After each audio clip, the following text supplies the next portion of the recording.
பெருமை உடையவர் ஆற்றுவார் ஆற்றின் அருமை உடைய செயல்.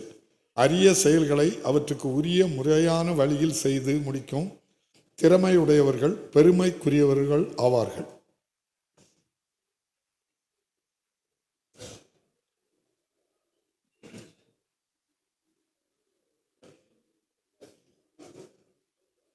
இரங்கல் தீர்மானம். போப் பிரான்சிஸ் கத்தோலிக்க திருச்சபையின் தலைவர் அவர்கள் மறைவு குறித்து.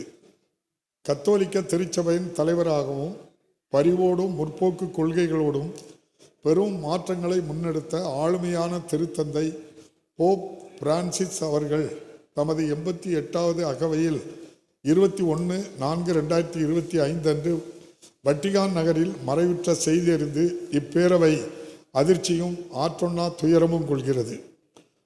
போப் பிரான்சிஸ் அவர்கள் இரக்கம் மிகுந்தவராக, முற்போக்கு குரலாக, பணிவு, அறநெறிசார் துணிவு மற்றும் ஆழமான மனிதநேயத்துடன் திருப்பிடத்தை வழிநடத்தினார்.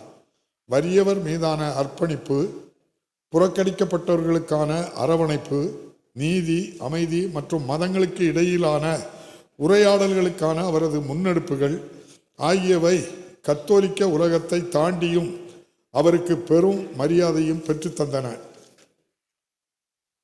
அன்னாரது மறைவினால் அவரை இழந்து துயரற்றிருக்கும் வட்டிகான் கத்தோலிக்க திருச்சபைக்கும் உலகெங்கும் வாழும் கத்தோலிக்க கிறிஸ்தவ மக்கள் உள்ளிட்ட அனைவருக்கும் இப்பேரவை தனது ஆழ்ந்த இரங்கலையும் அனுதாபத்தினையும் தெரிவித்துக் கொள்கிறது.